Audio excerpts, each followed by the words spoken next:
importance of voting too, because we're in a voting season and whatever, and et cetera. Don't let Donald Trump. Huh? Yeah, okay.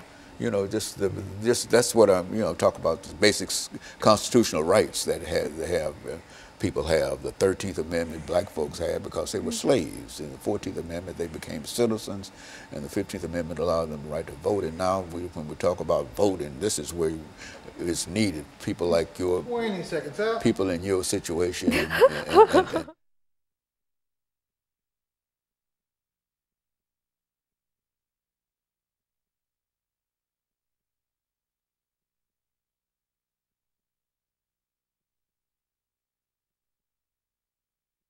thank you, and welcome back to the final segment of the show for today.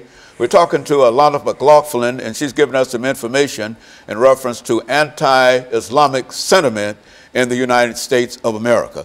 Now, Alana, you've covered quite a bit of information during the first and second segment. Let's give you the opportunity during the final segment to deal with some of the other aspects of this anti-Islamic sentiment.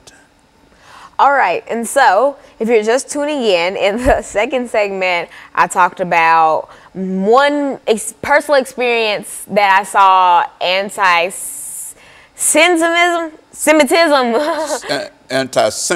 Sentiment, oh my God. Sentiment going on towards a man who was carrying a Quran. He had on a traditional dress from some country. I'm not quite sure because I haven't really taken any cultural classes. But he wasn't American. He was carrying a Quran, so I'm going to make an inference that the man was a Muslim. And so we were kind of okay, I was in Washington, D.C., so I was at John F. Kennedy Airport, and I was trying to go to Nashville. And so I was going through TSA, and he was behind me.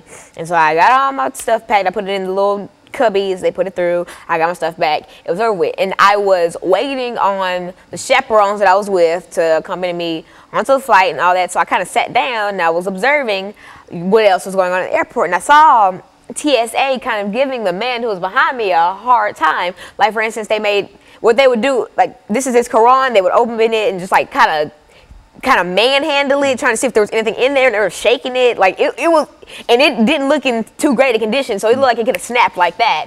And it was just, they were doing so much extra, and that really just made my blood boil, because at that time there wasn't anything I can do, because I couldn't go up there, because once you go through TSA, I couldn't go straight, because as he was coming through it, I couldn't go through that line, and everything was too busy, so I couldn't really do anything about it except, you know, tell the chaperones I was with, and even they expressed their own disgust about it.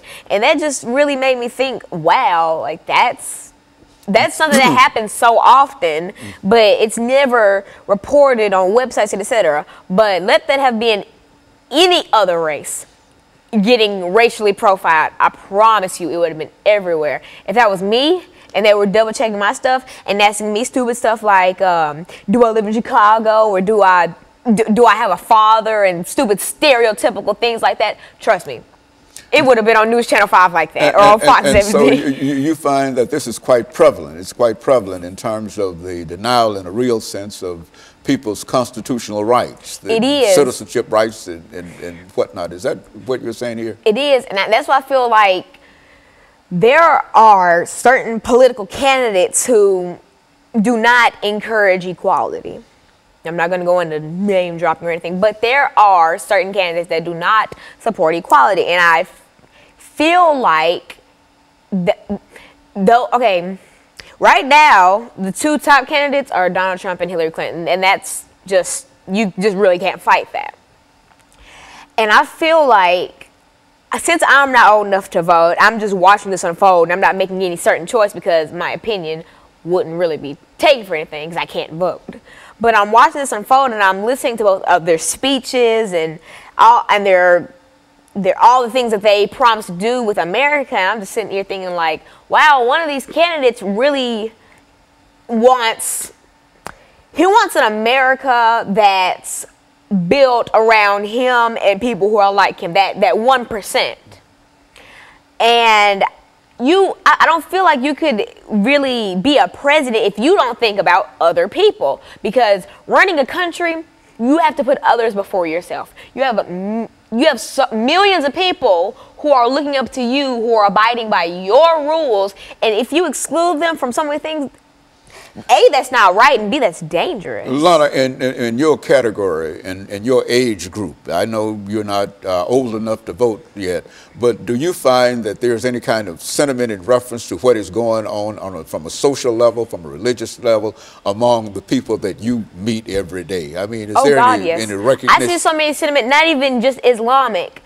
I see so much sentiment towards me going to school from my peers, because I was blessed with a brain and I've put my brain to use. So I'm in a lot of extracurricular activities that are academic based. So I've been called things like, I've been told things like, I don't want to be black because all I do is hang around white kids and I'm so white and things like that. But the last time I checked, I don't look that white. So you think that in a real sense that there's quite a bit of really racism in a real sense among people of your age, and what are you doing to try to change that in order to make the world that we live in a better world? What are you doing, and what do you find that some of your peers can do?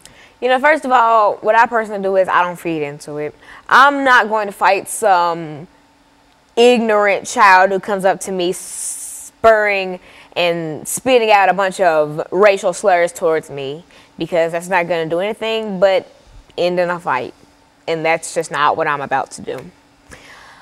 First of all, I'll calmly ask them, why do you feel the way that you feel about that?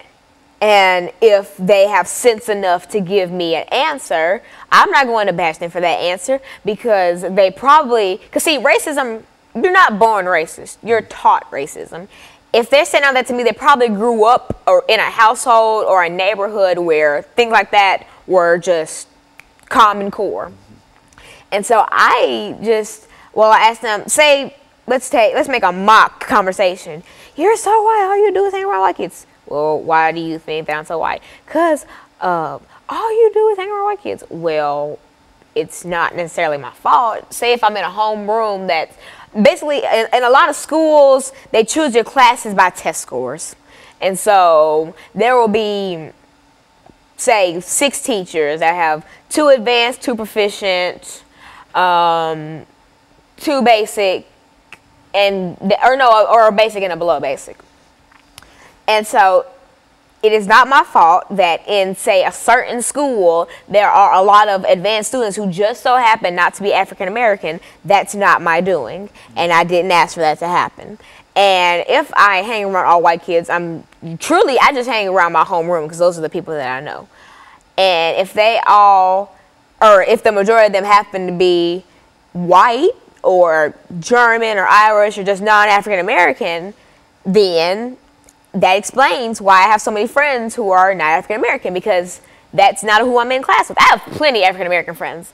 I'm in plenty things where I'm with plenty of African American people. Like, for instance, when I went to the Junior National Young Leaders Conference, it was a melting pot full of people. Like, there were so many different races. We even had a girl from Germany come. Like, it was just an awesome thing, and I got to learn about so many different cultures, and it was just so eye-opening. And so, Alana, today what you're saying here is that while there might be anti-sentiment, whether or not only against Islamic and et cetera, that you believe that everybody ought to try to practice not only love, but recognize that each person has the 13th, 14th, and the 15th Amendment rights, and that they ought to be free, and everybody ought to be equal. Is that what we're trying? Is that what you're trying? Speaking of those, the 13th Amendment banned slavery. The 14th gave us citizenship, and the 15th Amendment, people need to go out and vote. It's voting season right now. That is the biggest thing I want to emphasize. If you are strong-willed and you want America to see the light of day, go out and vote. Because, please, I hate when people say, I'm not going to vote, but it'll be the main one sitting around mad when the candidate they didn't want to win ends up winning. You could have prevented that just by voting. So I encourage everybody to go out and vote. I would if I could. And so I'm just really trying to get my peers to go out and vote, because I have a lot of friends who can